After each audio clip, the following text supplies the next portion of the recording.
our program, Political Education in Action, Turning the Tide in Anti-Gentrification Work. This program is part of the W.O.W Project's 7-year anniversary celebration called Trusting Our Tides. For those who don't know, the W.O.W Project is an arts and anti-gentrification community initiative that centers women, queer, non-binary, and trans youth as leaders to grow and protect Chinatown's creative culture. So at the core of this programming series was the idea to celebrate 7 years of cultural organizing at the W.O.W Project through this image of high and low tides. So we've spent this year kind of in low tide, reflecting, doing a year of internal political education through our program called Rootwork, on topics like Indigenous solidarity and queer feminisms, and also honing in on our theory of change. And we've been gearing up for a year of high tide, bringing in new programs, new staff, and just really making waves for the next era of WOW's work. So we're here today to actually close out and celebrate that first year of internal political education called Rootwork, with a panel discussion about how political education strengthens our relationships to each other and to movement building. I think the past couple of days have really just shown how interconnected our futures are, and I can't picture a more important place to be right now. So I also just want to take a moment to thank the Rootwork team, Hana-san, if y'all want to raise your hands, Dijo and Ashwarya, Aurora.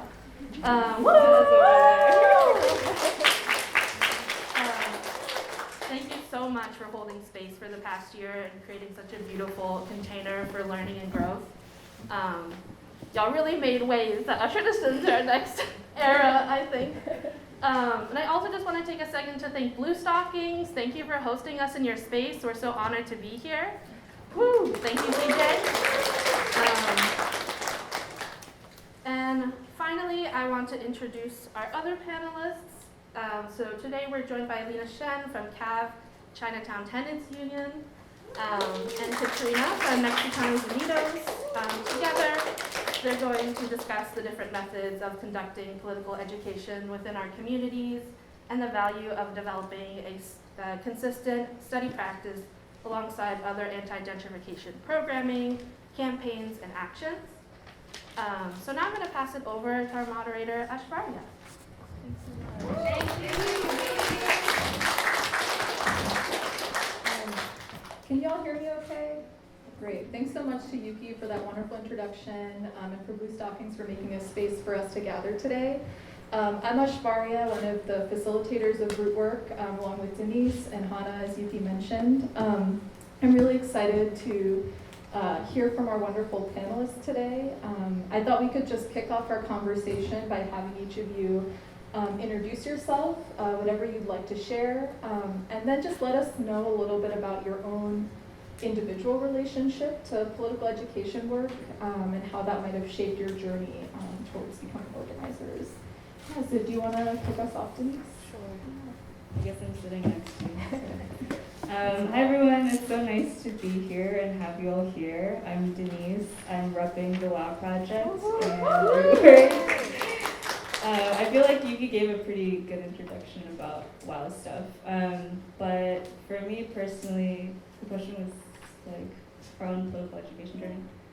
Yeah, I think that I feel like political education has happened in like spurts over my life and has been pretty like responsive to things that have been happening politically. When I was like a teenager, I spent a lot of time on the internet, and that was like kind of the first place that I started learning about political topics. It was also around the time of the Ferguson protests. So I think like around that age was when I really started becoming aware of like not just social justice issues, but like all of the intersection of systems that were kind of at play. And then I think over the course of my like adult life, I've just like become more and more radicalized over time. I think like I've never been a part of a consistent political education practice. I've mostly done like my own reading, participated in teach-ins, panel discussions like this, and I think just owe a lot of like my own knowledge to other people who have been doing like organizing work for many, many years. I also wanted to read this quote by George Jackson, if that's okay. George Jackson was a political prisoner and a prison activist. And this is from his book, Blood in My Eye, which is also at the table up front. So if you're interested, I highly recommend it. He writes, consciousness is the opposite of indifference, of blindness, blankness. Promoting consciousness involves the general dissemination of the concept that each of us is part of a universal action and interaction, that poles are somewhere connected, that there are material causes for trauma, vertigo, degenerative disease, connections, cause and effect, clarity on their interrelations, the connection with the past, continuity, flow, movement, the awareness that nothing remains the same for long. And it follows that if a thing is not building, it is certainly decaying, that life is revolution and that the world will die if we don't read and act out on its imperatives. Not on its own will it die, but rather because the forces of reaction have created imbalances that will kill it. So I think that kind of like really sums up my feeling about political education work and consciousness raising, seeing all the connections and like being able to build like a stronger sense of just like relationship with the world and understanding not just like the things that are in front of you, but seeing beyond it and what could be possible.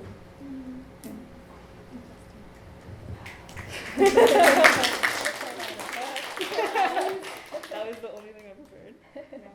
Hi everyone, my name is Alina, and I'm the lead organizer for CAAAV Chinatown Tenants Union. You can see the full org description in the front, but we organize in 2 chapters in Astoria and in Chinatown, and we primarily have 2 goals for our work. We want to develop leaders among working class Asian immigrants and tenants and youth. And we also want to win material campaigns that will improve their lives so that they have the conditions to continue organizing and developing further. When I think about my political education journey, I think a lot about being like kind of a little shit. Sorry. I think when I was younger, I really wanted to be right. And so in pursuit of that, I would look for what's the right line, what's the right way of seeing the world. And I think that that destination that I had in mind doesn't exist. I think that it's more, now when I think back about political education, I think about the people that have taught me how to think and how to ask questions that help me land somewhere between dogmatism and being too frozen to do anything. Because there's a lot of gray space in between that. And so I think when I guess there are so many people that I can think about, but I think one person that comes to mind was my professor and poet, Jennifer Hayashida. I went to Hunter College. And she taught, I remember one time I was, for whatever activity in class, I was like, this is the right way to do it. This is the right way to think about this issue. This is the right way to put these 2 concepts together. And she said, Alina, like, your way, while effective and efficient, is not always the right way. And I disagree with her. But I think that like having someone that I truly trusted kind of break me from kind of the idea that what I would think is static and correct forever helped me orient to trying to understand now a different way of seeing the world and of understanding racial capitalism and the way that capitalism moves in our world. And so I think I also have a quote from, I thought this would be an obvious author to quote, but from Paulo Freire, who was a Brazilian educator, among many other things, from his famous book, Pedagogy of the Oppressed. page 21. The radical committed to human liberation does not become the prisoner of, quote, a circle of certainty within which reality is also imprisoned. On the contrary, the more radical the person is, the more fully he or she enters into reality so that, knowing it better, he or she can better transform it. Check.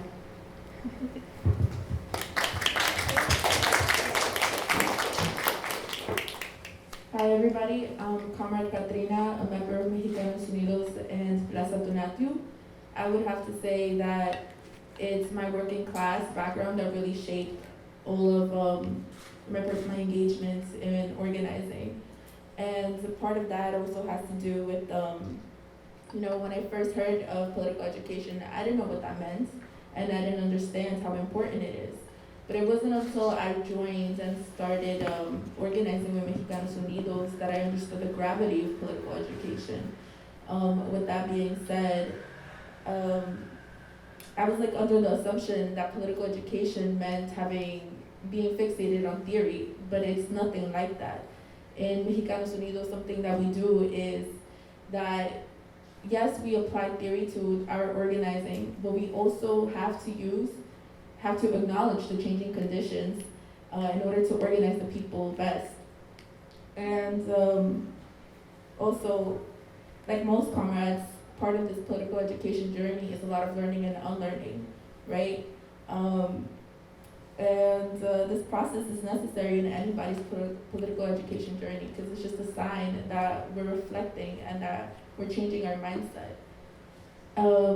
That's my introduction to political education, but also I wanted to go back to what Denise said earlier, just a small correction, that George Jackson was not a prisoner or a prison activist, he was a revolutionary, right? I think it would be a shame to call him an activist. But I also have a quote from George Jackson. It's, settle your quarrels, come together, understand the reality of our situation. Understand that fascism is already here, that people are dying who could be saved, that generations more will die or live poor, butchered half-lives.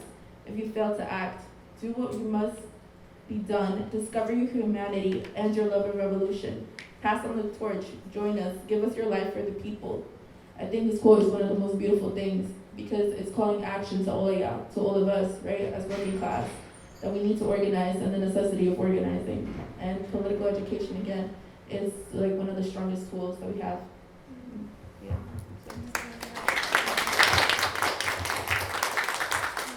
I think all of those responses deserve ample rounds of applause.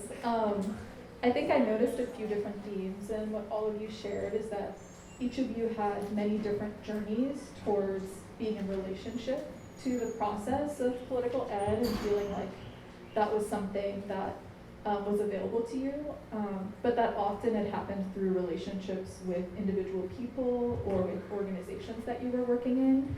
And I think that's a theme that also came up often in our experiences in Rootwork, was moving between the individual and the collective, and how I think consciousness raising work gives an opportunity to put individual experiences in context and have some understanding of what is shared. And I think that is also where collective movement becomes possible.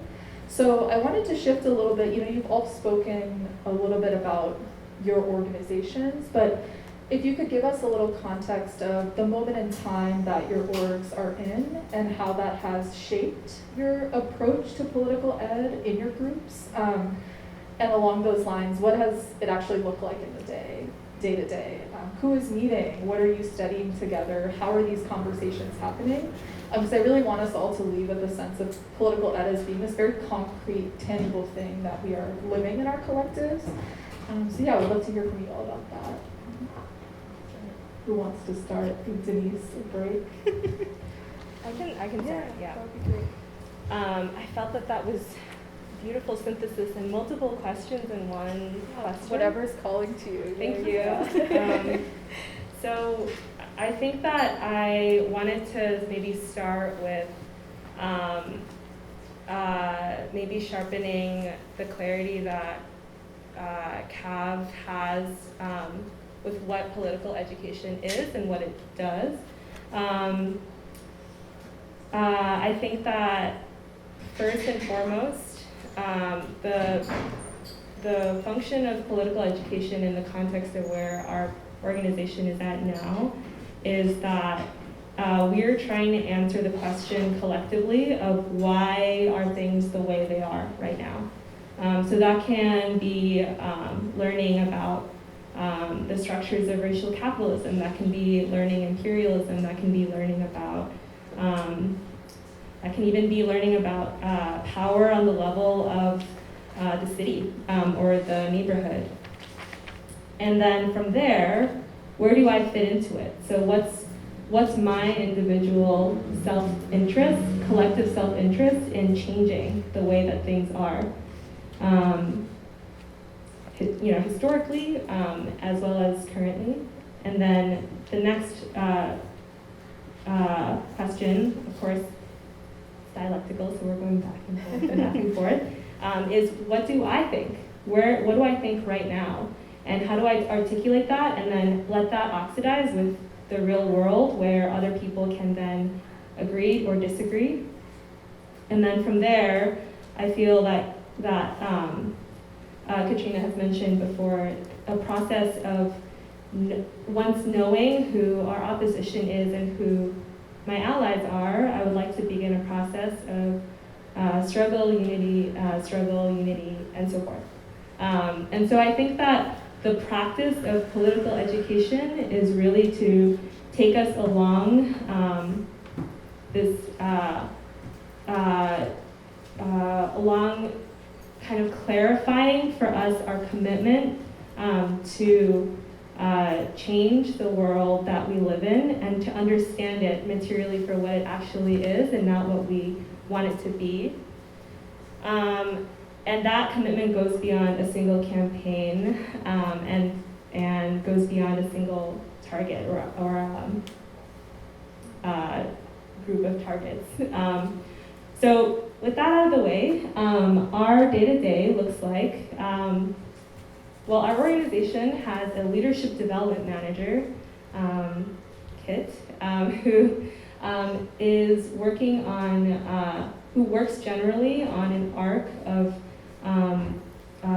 political development for members, and then our organizers, our teams of organizers go through and I guess hold the containers of different meeting spaces. So there's monthlies, committee meetings, and other shorter term trainings. And then there are a few things that make each container unique, but also we want every single container to have a process of determining purpose. So basically any kind of political education we do, the question is, why are we doing it with this group of people in this moment, and what's their stake in learning? Because otherwise you get a bunch of blank stares.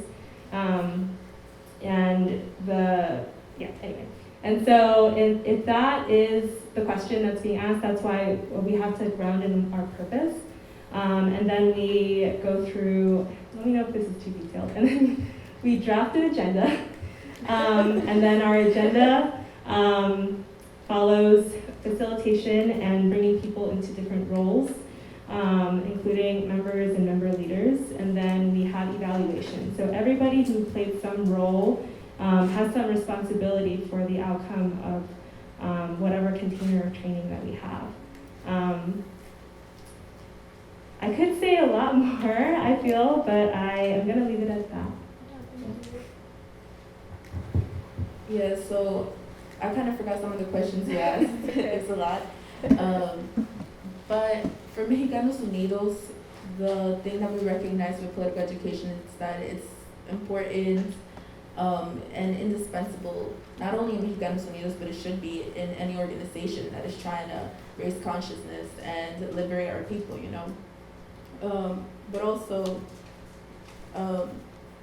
the pedagogy that we use to teach political education, it should be intended to liberate people and I guess radicalize them in a way. you know. And if it's done correctly, it's one of the strongest weapons that we have to combat our oppression. And political education is used to guide our process and our organizing. Something I had mentioned earlier too was that we're dialectical with it, that we have to acknowledge our changing conditions. So one of the questions you asked was like, what is the state of our current organization? Mexicanos Unidos was founded in 2020 during the pandemic. You know, a lot of people started street vending out of survival, just to get some food on the table, just to pay the rent. It's crazy how these landlords were pushing on people to pay rent during a fucking pandemic, you know what I mean? But the founding comrades decided to take up space or take public space at Sunset Park, organize street vendors, and provide a safe space for them to not be harassed by the state or any agents of the state. So then during the formation of this, we didn't just want to focus on street vending issues, because it would be a shortcoming if we did only focus on street vending issues. We need to focus on the greater struggle, which is the working class struggle, right? And we decided to empower the people by providing political education. We hosted asambleas, just assemblies of people engaging and participating in the political journey of forming Plaza. Everything that we did was because we all voted on it. And during these assemblies, people would also be equipped with the knowledge from the political education, and they took this back to the plaza, they took it back to their personal lives. And that's one of our main goals, to expand this political education outside of the organization, to take it to your lives, to propagate the lines within your circles, get people motivated to keep on organizing. So we were doing that for 2 years at the park. We developed, it came to a point that at the beginning of April, we were trying to start our 3rd year, but we were met with mad state repression. A joint operation between the NYPD and Parks Department formed, and it was so violent. There were children, elderly, women, and it was just honestly traumatic for everybody to witness, right? And so this joint operation, you know, instead of taking it as a loss and stopping our organizing, we were dialectical with it, moved on, and we're still organizing. We're still trying to organize people and also maintain that we're not just a street vending organization. But also with our political education is that we try to tell people that we're open to everybody, not just the Mexican diaspora in New York City, but all of the working class diaspora, right? Not only in New York City, but also nationally and even internationally. We stand in solidarity with everybody, everywhere, all the oppressed masses. And so our objective is to raise political consciousness of the masses, and part of this process is shedding a lot of the ideas that we have been indoctrinated into learning and believing. This starts even from school, you know, the public education system. They propagate propaganda that they want us to integrate into our lives. I think the easiest example is thinking about Thanksgiving, you know. It's like they tell us that it was a peaceful dinner with indigenous people and the white man, right? But it was the most violent and brutal thing in history. So that's just an example of how we're politically educating people. So we must also have a plan of action, and it has to be a scientific one. Since we can't just organize out of emotions, we can't just organize out of emotions. We need to have a plan of action, and that's what political education also provides us. Reading this material gives us that, equips us with that knowledge. And it also helps us identify our enemies, our allies, contradictions, tactics, avoiding liberalisms and other corrosive behavior. And we need political education or else we'll never lose our chains. So that is the current status of Mexicanos Unidos. We still push on political education. It's one of the strongest tools we have. And we do this in mass with the plaza participants, but we have also built a sense of comradeship with them. We call them camaradas, and the organization is intergenerational as well, right? It's just a lot of factors that are happening at the moment with Mexicanos Unidos, and we're open to everybody. If anybody's interested in joining or even learning more, attending our studies, we actually have a study right now, a public study going on in Ridgewood. We're having a get together after. All of you are invited to come through as well. Yeah. I also forgot all the questions. Or conditions. Okay, yes. What does it look like right now? Why? Yes, okay, thank you. Yeah. Thank you, I just loved hearing you guys talk about the work that you're doing, so I appreciate how thorough that was. So for WOW Project, our organization was started in 2016 by Mei Lun, who is the 5th generation owner of the oldest family-owned shop in Chinatown. And the roots of WOW were really kind of trying to create community dialogue around changes that were happening within the neighborhood at the time, which was characterized by like a lot of storefronts closing, like longtime storefronts closing and new businesses moving in. And in particular, like art galleries coming into the neighborhood. And so I think like over the years, our work has definitely evolved kind of in response to changes in our community, but also like realizing where our power is. And so now we do a lot of work supporting the leadership development of young people, particularly people who are of Asian diaspora and who are women, queer, trans, and non-binary. I think early last year, WOW became a formalized nonprofit. And that was like a really huge moment of transition for us, having started as a grassroots initiative. And I think a lot of the conversations that were happening among the team, especially like the board and the youth board, were questions about what WOW's purpose was and like wanting more alignment in terms of like our political analysis, and just like trying to understand like where does WOW fit into anti-gentrification organizing and in the neighborhood at large. So after those conversations, we decided to develop Rootwork, which is our political education practice, as a way to develop shared analysis about the topics that we intersect with, but also build deeper relationships with each other.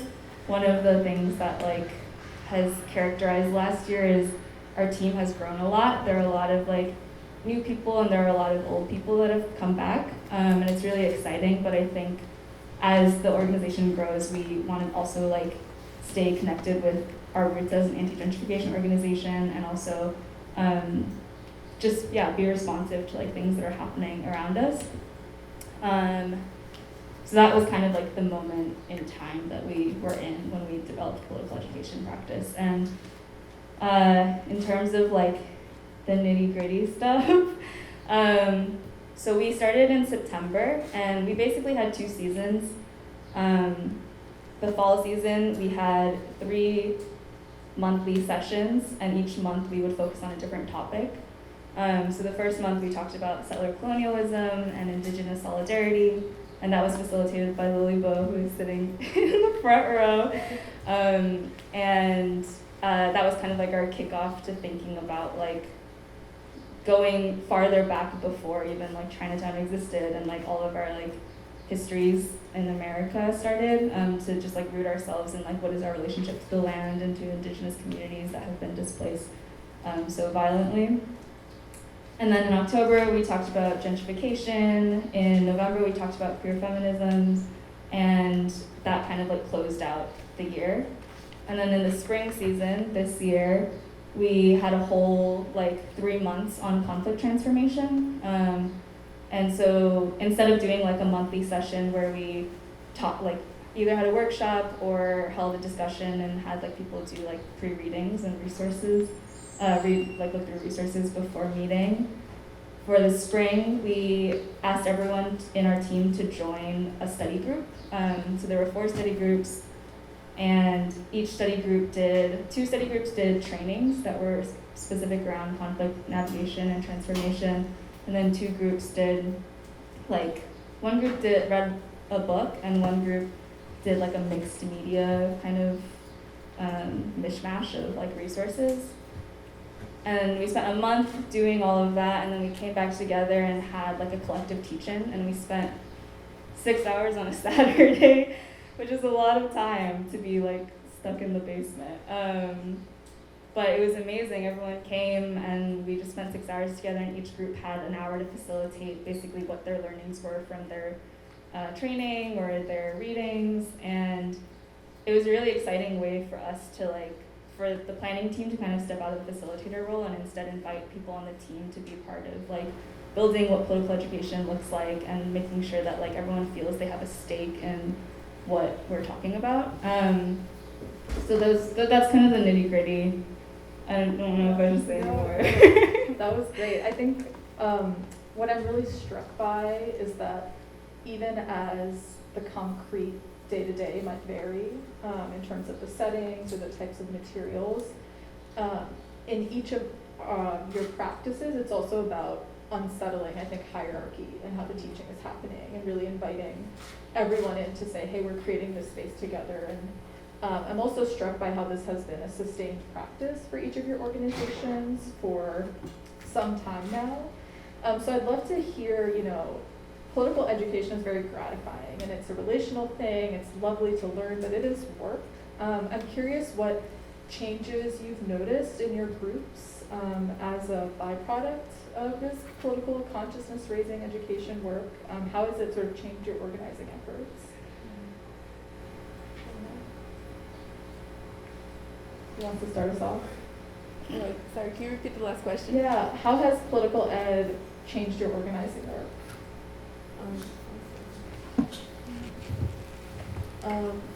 So in Mexicanos Unidos, we have a basic study. It's made up of Mao's 5 golden rays, which teach us the revolutionary attitude that we should carry within the organization and into our lives. The second reading we do is Pedagogy of the Oppressed, Wretched of the Earth, State and Revolution, and also George Jackson's chapter on fascism. We also reference the BLA, which is the Black Liberation Army Dictionary. So these works form the foundation and the principles that we have in the organization. When a member joins, they're usually oriented, then they start reading all of this material. And we do it with the purpose that they're able to propagate all of these party lines outside of the organization, right? Because we just want to spread and expand everywhere with the working class. And the thing also with political education is that we're challenging the bourgeois hegemony that we're taught. And it's interesting to see how when people start reading and reflecting, their mindsets change, the way they go about life changes, perspectives too. And we also organize out of love, but capitalism teaches to be individualistic, selfish, hate each other. But with political education, we're able to kind of restore our humanity and combat this hate with love. And it's not like no hippie love either. It's real love for humanity, because we want to improve our material conditions. We want change. Well, we want material change, you know what I mean? And this is like the real revolutionary love that we're trying to do and spread through political education. And can you repeat your question? Yeah, just how did going through the process of learning about those things change your group's approach to your organizing work, either for you individually or how you've noticed with other members? Yeah, so that was what I was trying to get to. That through the basic study, it changes the way that we think and organize, or just our attitudes to each other as humans, right? we start seeing each other, more humanistically. I love what you said about real love in that very radical way. I think that really stayed with me. Yeah. That's what I gotta say.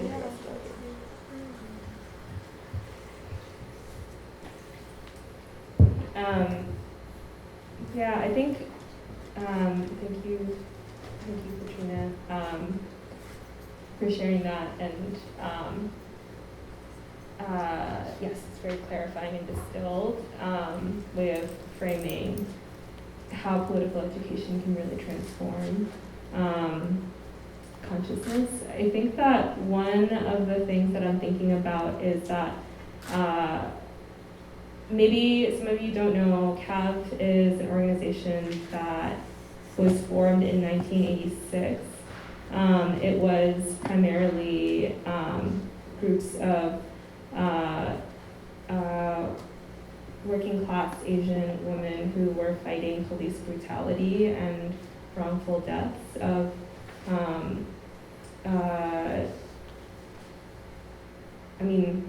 wrongful deaths under police brutality, including the death of Vincent Chin.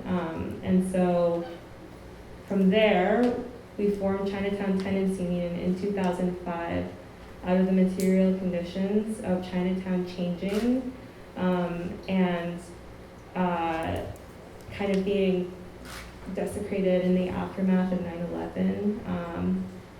A lot of the landscape of the neighborhood changed, buildings changed hands, tenants were in increasingly unstable buildings that needed repair with negligent landlords or landlords who were watching the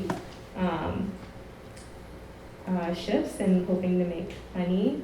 And so we're not accountable to repairs. And so the vast number of our members comes from that moment in 2005 where there were some really big opportunities for the real estate state to take control of our neighborhoods, to, first of all, to buy up lots of land and buildings, but then also to put plans towards building waterfront high-rises, hotels. And so in that context, I think political education has always looked really different at CAAAV as we've gone through our different iterations and stages and evolutions. I want to talk about two really major turning points in our organization in the last few years. The first turning point was kind of, I would say, a precondition to deepening political analysis for our working class members. The first precondition came when we realized that we need to act like we know what organization means. So that actually meant things like formalizing membership. So you're not just with us for this one campaign about repairs, you're with us because you believe that there is a root cause to gentrification and displacement, and you are committed to working on a much longer arc towards shifting the direction of this city. And I think that kind of formalizing and naming of what it is that pulls us all together is a precondition to building enough trust to therefore grow together through political education. And so the second turning point was, I would say, through the pandemic, we were continuing to organize, most notably for Cancel Rent, but we were also part of the fight against the NYCHA Trust. We were briefly part of Cancel Rent in public housing as well. There's just a lot of campaigns that we were forced to, kind of try and bring people together at a time where it could be deadly or dangerous to gather. And so one of the things that we did, you might all remember, you might not all remember a time where we didn't know how to use Zoom. But we attempted political education through Zoom and also through Uber conference. You guys know what that is? It's like a phone line that like more than 30 people can dial into. And that's how we were holding meetings. Can you imagine that? Like people who are like between the ages of 30 and 70, tens of them on a phone line together. So through that, we had our second turning point, which is that we were trying to do political analysis of what was happening and try to get consensus about demands through a phone line or through Zoom. And we were freaking out. And it wasn't really happening. We were just kind of like rambling into the phone line and then waiting to hear what people would say. And sometimes all you would hear is like someone was washing the dishes too close to the phone. The lesson there was that, well, first of all, never organize over the phone. It's a tool, but it's not the main. But also I think that one of the key things was our goal through political education isn't to put forth the right line or to put forth the most perfect agenda and facilitation tool. All of us at CAAAV have learned this. It's actually the leadership and political development of the people that we're trying to bring in. And so if what you're saying doesn't reach them, it doesn't matter. If the tool that you're trying to use to bring them in and debate is, they're washing dishes over it, it doesn't matter. And so we have to figure out what we need to change to see an arc for people, to bring people in and make them understand and participate and be part of shaping that space. And so those are there are two, I'm sure, of many turning points for us around political education. That really resonates with me. I think thinking about political education as like an entry point, I think is incredibly helpful because you don't know where people are coming from, where they're at in their consciousness, and I think like what you're saying, the most effective political education is where it meets the person where they're at. And I think that's where individual experience matters a lot, being able to contextualize like experiences that people have had over the course of their lives. Anyway, I just want to make that comment. But to your question, I think one of the biggest like hopes that we had for our political education practice and why we chose to do it within our W.O.W project team is to deepen the relationships that we had with each other. And so I think that political education, doing it together, really did do that. A lot of people who were coming from different contexts within WOW, some people were youth members, some people were artists, and just having everyone in the room together was really important. I can't imagine doing political ed over the phone. That's crazy. But I think also something that started happening, I want to say like maybe, 2 months or 3 months into doing political ed was like I would sometimes hear around our office/studio, like during team meetings or whatever, somebody would be like, oh, well, we talked about like this in political education, or like this reminds me of like something that we read for this particular session. And I think I was like really excited and hyped about that because I was like, oh, people are paying attention and they like are really interested. So I think having like that level of investment is really gratifying. And I think one of the big things that happened for us is that like political education it was starting to meet us in other parts, like the way that we were programming events or thinking about like what we wanted to do next year, or like like we run a youth program, so like thinking about like, do we want to incorporate political education into that? It helped us think about like what are the concrete strategies that we're using to reach our purpose and our mission. And it also gave us a little bit more like shared language and like things to reference to that I think people felt more comfortable, like started slowly becoming more comfortable to talk about.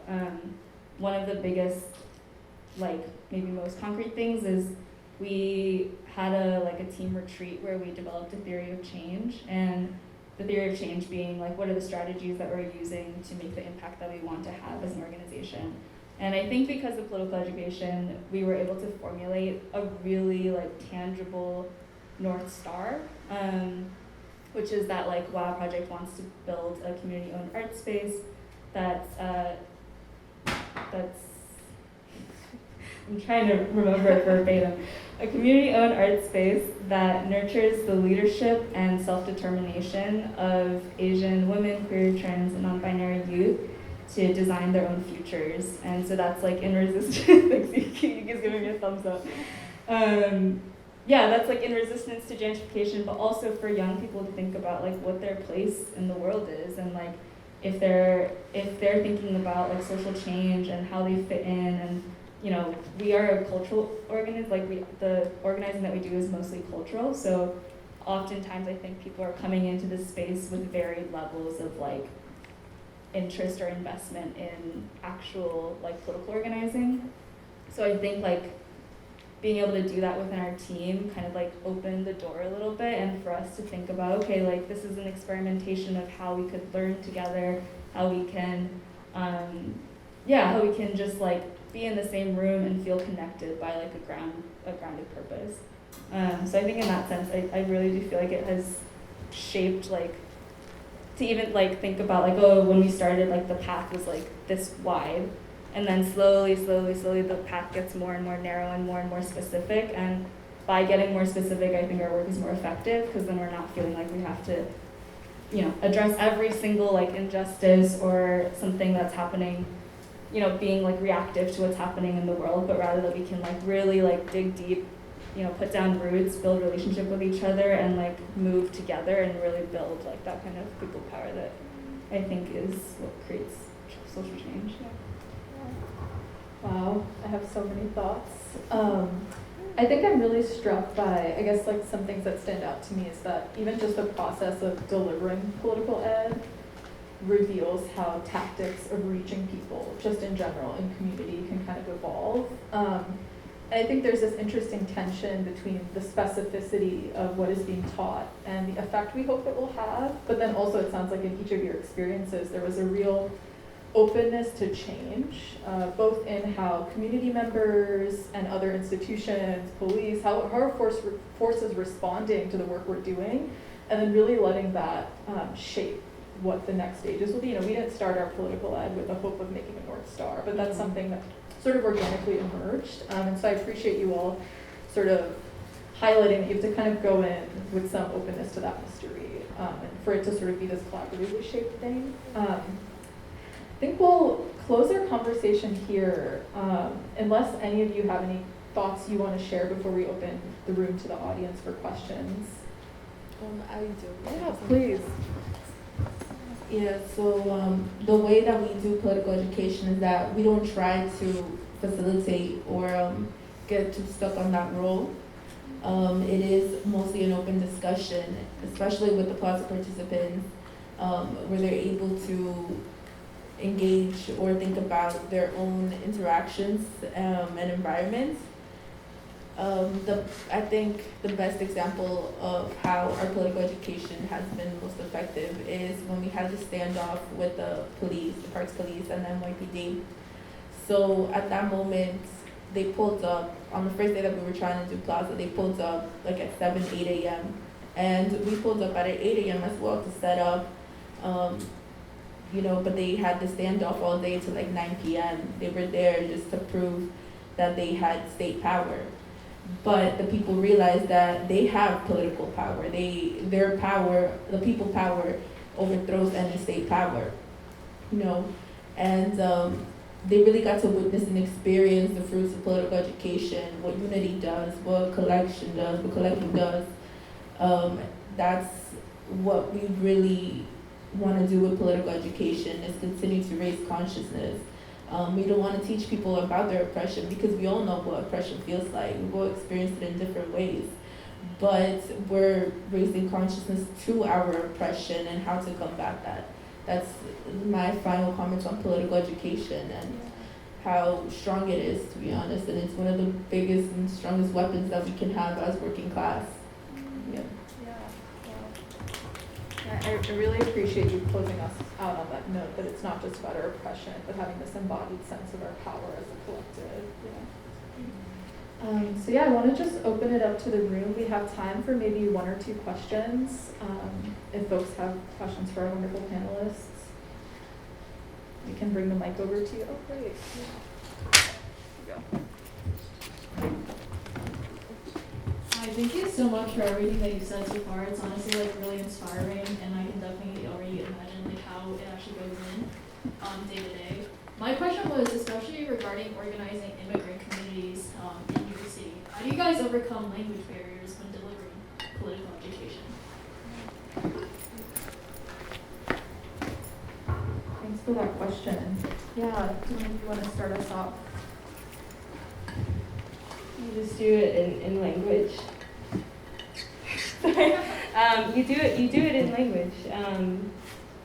Yeah, I think like one of the things that we struggled with was having an intergenerational base and having English, various dialects of Chinese together. I think that there's something, you have to just be real, like there's some things you can only do effectively and quickly if that's the priority in one language, and then there are moments where there needs to be debate and clear structures for clarifying what each person thinks, like for example a spectrogram or like a voting apparatus that helps you facilitate consensus or facilitate disagreement across the group that is possible across languages. And I think like something that we have to sharpen is just being able to hold conversation and facilitate in multilingual spaces. Like that's just, I think something that if we want to incorporate internationalism into our work, like we just have to learn how to do that and like learn the pace that needs to go at. So for us, our membership, there's people that are bilingual, so we're able to facilitate in Spanish and English. But as well, you know, our intention is to organize all diasporas and not just anybody who speaks Spanish. So we do our flyers, our posters for example, we do them in Spanish, English, and Chinese. Like recently when we did a call for solidarity, we had them in those 3 languages just because in like Sunset Park, those are the 3 languages that are mostly spoken out there. But that's just the way we do it. We apply ourselves to whatever environment we're in. But also when we're facilitating these studies, we don't want to give them some like complex language either. Like we're talking to them like, you know, they're people. We don't want to make a division between like us, the facilitator, versus them, the people receiving something from us. Nah, like we're all the same. We're all just trying to empower them. Whatever way we gotta do that, we do it. I don't have anything to add. Another question from the group?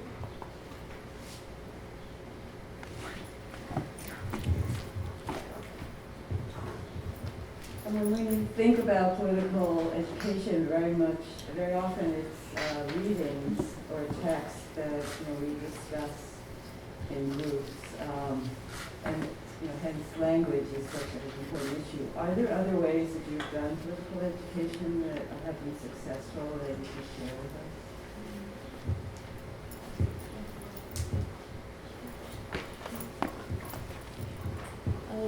So when it comes to like lengthy readings, we do excerpts, and we try to just extract the main points and discuss them out loud. I think the best way to do political education is to have an open discussion, not so much fixated on the theory that is going on in the material, but more like a regular conversation. Because part of like our intentions are to, everybody knows, especially in New York City, everybody knows the contradictions and the material and our withering material conditions. So it's not like we have to explain, oh, our rents are too high, this is unacceptable. It's like just having open conversations and yeah, cool. Yeah, I think that there are, you know, very clearly other mediums, like videos and things like that. I think that like I would think of materials for political education as like frameworks and, sorry, I actually made a note of wanting to say this. Actually, types of resources as practice and as theory. So, in practice, like what is the orientation to political education? Like how do we want to absorb it and actually apply it to our work, whether it's in debates with other people on the right target or the right, within that contradiction, like what's the one that's most live right now in this specific context and scope? And also in building alliances, in practice, that can still be political education. Like that's why evaluation is so important. And then I think in theory, there are things that there are no shortcuts to try and understand. So how to understand like racial capitalism, like there might be like several steps before you get there, and they don't have to be readings. And so I just wanted to name that there are many different kinds of resources and ways of incorporating it into kind of just that general apparatus of the social movement, of being part of a social movement. And I didn't want to end without saying one thing. Is that okay? I think that political education is important, and I feel like we're already starting to kind of trouble the idea of political education standing on its own without practice, without stakes, without knowing why we're learning what we're learning. But then I also think that political education cannot stand on its own. So you need to have political education. You need to understand what's going on in the world and what you think and how to express it. But you also need to be wary of dogmatism, of static thinking, of not being clear who your opposition is. And you also need to have and be developing these really hard skills of being in conflict with people that you are going to eventually come to some kind of unity around and be with together in a social movement ecosystem together. Because that's the only way that we're going to build up anything that is up to par with the right-wing alliances, with the real estate state that have been planning for years and years how to work together. And so I think that we cannot say that, and no one's saying this, but we cannot say that political education is going to be in this vacuum and that you don't need other skills to bring it into the world and ask questions about why it is you're learning what you're learning, and how that's going to help you better understand your position. Hell yeah, that's real. Okay, I'm gonna respond to you, and then I also have something to say. I definitely think that was like a challenge that we were kind of coming up against, is like how do we diversify the material that we're sharing out and like taking into consideration that not everyone learns the same. Sometimes people reading like a lot of text is not the best way for them to learn. So I think we tried a couple different things. The first session that we did was like a facilitated workshop, and over all of our political education sessions, we had a lot of like breakout conversations that weren't necessarily about the readings, but more about like our personal relationship to a topic, thinking about like how it relates to W.O.W projects. So like creating more points of entry for people to like start doing the analysis that comes after, like, I don't know, doing some reading. We also assigned some like videos, and I think that was like a place that I'm personally interested in because I am like a film person, and so thinking about like what is the political value of media and how can we use art as a way to disseminate political education, I think is like something that could be tapped into more in movement spaces. And I think in our conflict session, like I said, we did trainings. So inviting people who are kind of moving already within, have all this knowledge, and inviting them in to talk with us. I think is a really also effective way of learning. And like, we set a lot of parameters around like, okay, we only want people to spend like, I don't know, like a max amount of like 2 hours looking at resources before they come into political ed and talk with us. So like, just I think structuring some of that so that people know what the expectation might be, and then, you know, just testing it, seeing what like a particular group responds to, I think is really important. And yeah, but I think that is definitely like an ongoing question that I also have about political education, of how to make it so that it's not like academic and kind of dry. And then the other thing I wanted to say in response to your point, I agree wholeheartedly. I also think like part of the reason why a lot of the people that we invited to the panel today are part of organizations across New York City. And so I think one of the hopes that we had was that like we can all be in a room together and talk about stuff like this and share strategies, because like political education within our, you know, individual organizations is important, but it almost doesn't matter if we aren't able to also find points of unity across, you know, large groups of people, different diasporas, different ages and gender, and just thinking about like, yeah, like the whole point of doing political ed is so that we can feel more connected to each other. So I think that's also a hope, is like doing political ed within your circles, but also like how do we expand that? How do we invite people in? And yeah, build like more forward movement toward liberation. I just want to add to that. Yeah, something else that came in mind while both of y'all were speaking was that we have done like film screenings, and we just break it down and analyze, and that's how we reach like a older audience. And then because our organization is made up of like it's intergenerational. We have children there, we have elderly there, we have middle-aged people, we have everybody there. So when we also try to do political education with the kids, we do like coloring books, or you know, just sessions of breaking down things, or like explaining their actions and the consequences of that, and like how that connects to everything that we're doing. But also, propaganda and agitation is a big tool when it comes to political education. It could be like in the form of a newspaper, like a flyer, just anything. But that's like a strong way that political education could be propagated. Yeah, I'm so glad we ended on that note of the stakes and kind of the vivid reality of what can actually happen when we invest in this work in a sustainable way. Thank you so much to all of you for being here and also for your questions. Let's have a round of applause for our panelists and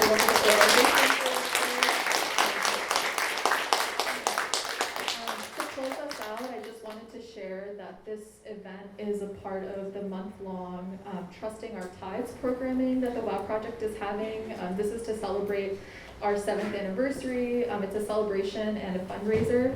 And we hope if you enjoyed this event that you will find a way to support our work. We have a table in the back where we're collecting donations. We're selling zines that documented some of the Rootwork processes. We're also having an anniversary party on June 23rd. A lot of the folks in this room will be performing or supporting, and we would love for you to come and celebrate with us or share our work out in your networks and in your communities. We're going to end the panel here, but we'll have the space available until 8. We encourage you, if there's some food left, to get some food, to contribute to our sticky note wall that's in the back with some questions about political ed and your own experiences. That was a big tradition in Rootwork. We had giant sticky notes with little sticky notes on them for people to respond to. And we would love for you all to also sort of participate in that tradition. And yeah, we encourage you to connect with our panelists and their organizations and carry the work on from here. Thank you.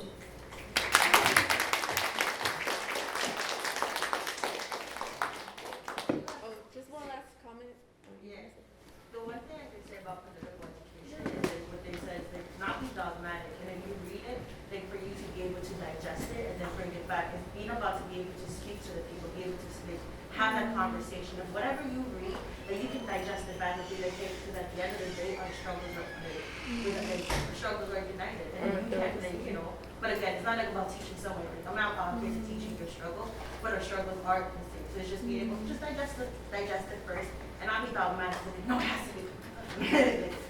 Yeah, so. We're also having an event in Ridgewood. It's a public study. It's going on right now, but we're having like a dancing portion after. If all of you are invited to come through as well. There's flyers at the table, please Yes. find out more, yeah. Thank you.